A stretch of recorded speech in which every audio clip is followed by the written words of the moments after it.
Hello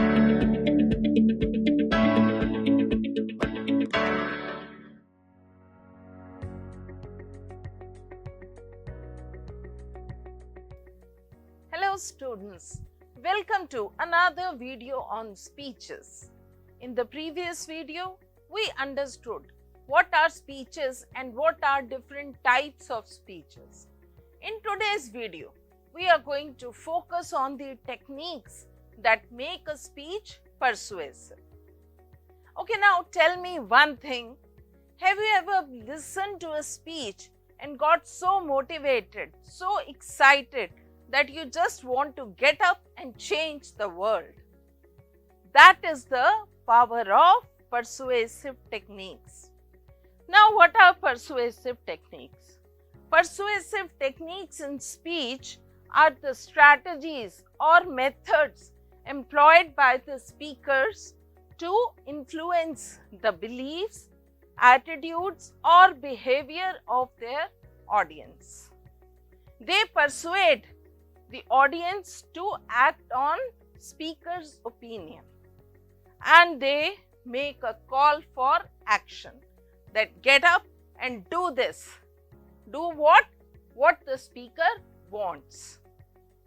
Then we have different types of persuasive techniques.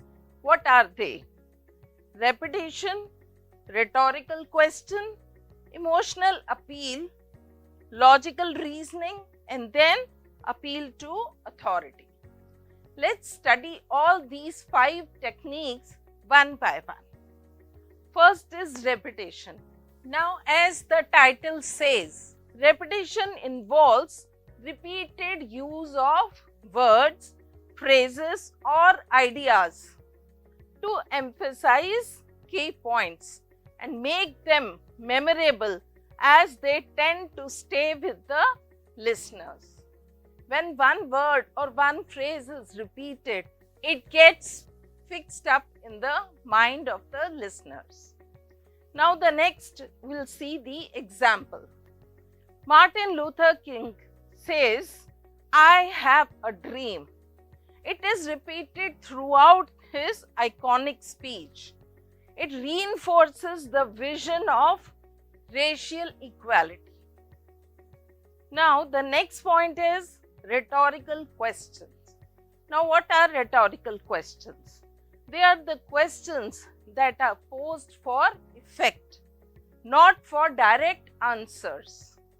They guide the audience towards the speaker's viewpoint, often suggesting right or wrong response and encouraging reflection. Let's see the example. Asking, "Are we going to stand idly by and do nothing?" Now, it subtly implies the necessity of action. We are not supposed to just stand by, we are supposed to do something. So, that is a rhetorical question. Now, nudging the audience towards a predetermined conclusion regarding their role in addressing a pressing issue. Now that he's not saying them directly that they have to do this or do that. The speaker is simply asking a question. Are we not doing it? That means indirectly or implicitly he wants us to do what he is asking. Now the next point is emotional appeal. Here in this point, the author or the speaker, he appeals to the audience's emotions such as compassion, fear, or empathy. Why? To sway their opinions or actions. Speakers often use vivid imagery, personal anecdotes, or appeals to shared values to evoke strong emotional responses. Let's see an example. A speech advocating for environmental conservation might highlight the devastating impact of pollution on wildlife and future generations to evoke feelings of empathy and urgency. Now the next point is logical reasoning. Logical reasoning, also known as logos. It includes presenting logical arguments, evidence, and reasoning to support the speaker's viewpoint.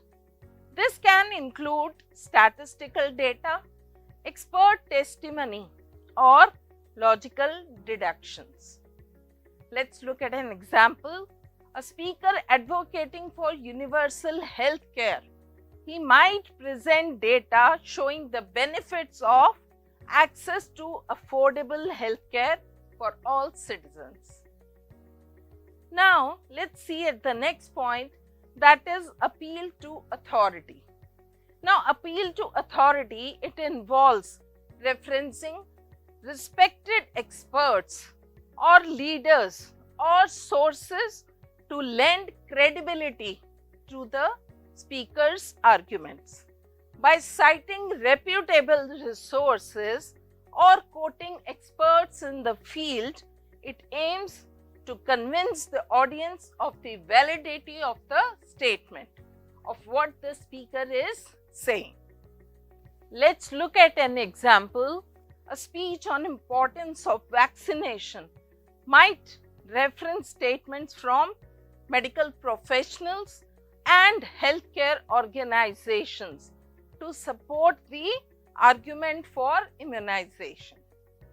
Now, after understanding all the persuasive techniques, we'll study about a speech, that is, I Have a Dream.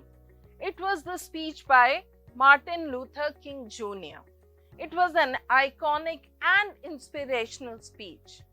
It was delivered on August 28, 1963, during the March on Washington for Jobs and Freedom. The speech calls for hope, justice, and equality. It highlights the fight against racial segregation and systemic injustice. King's words became a symbol of the civil rights movement in America. Now, let's see what are the details or the content of the speech. The first point is call for an end to racism. King emphasized the urgency of addressing racial discrimination and injustice in the United States. He highlighted the broken promises of freedom and equality for African Americans despite the Emancipation Proclamation. The next point is vision of equality. King shared his freedom of a future where people are judged by their character rather than the color of their skin. He envisioned a society where racial harmony and equality prevail. The next point is unity and brotherhood. He called for unity among all races and emphasized the interconnectedness of all people. King stressed that freedom for one group is tied to the freedom of others. The next point is faith in future. Despite challenges, King expressed hope and faith in the possibility of change. He urged people to remain determined and committed to non-violent resistance. And the next point is demand for justice and freedom.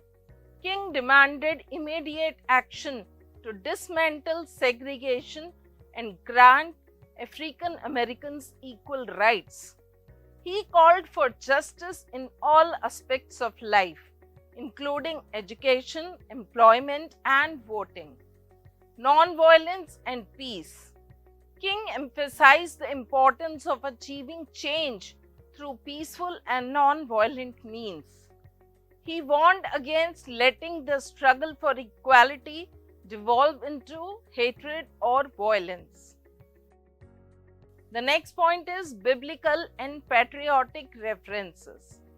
King drew on biblical imagery and referenced American ideals such as the Declaration of Independence, to reinforce his message. He called for America to live up to its promise of liberty and justice for all.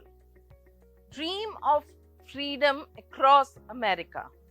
King described a future where freedom would ring across the nation, uniting people from all regions. He also envisioned a country where all children, regardless of race, could hold hands and live in harmony. Now that you have understood the main points of the speech, now you must watch the speech delivered by King Martin Luther Jr. After watching this speech, we shall discuss various persuasive techniques used by him during his speech. The first one is repetition.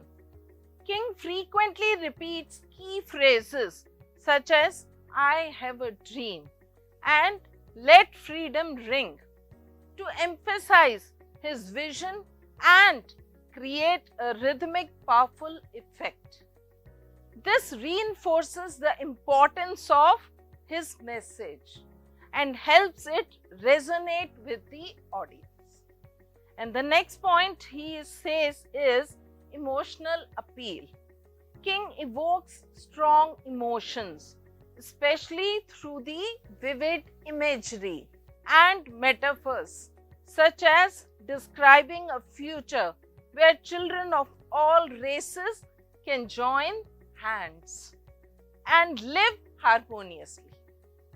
This emotional appeal is designed to inspire hope and compassion, moving people to act. And the next technique is appeal to authority. King establishes his credibility by referring his personal commitment to non-violence and justice. He also draws on the ideals of the American Constitution and the Bible, aligning his message with widely respected resources of moral authority. And the next point is logical reasoning. King uses logical reasoning to argue for the urgency of addressing racial injustice, pointing out the disparity between the American ideals and the reality of the racial segregation. This rational argument adds weight to his call for change. Now, call to action. King concludes with a call to action, urging the audience to continue the fight for civil rights with strength and love. This motivates people to take concrete steps towards achieving racial equality. And now it's the task time. You have to discuss the importance of emotional appeal in persuading audience. Can you provide examples of emotions commonly used in persuasive speeches? Secondly, which persuasive techniques do you like the most? And thirdly, enlist 2 techniques that you would like to include in your speech for morning assembly. That's all for today. See you in the next video. Till then, happy learning.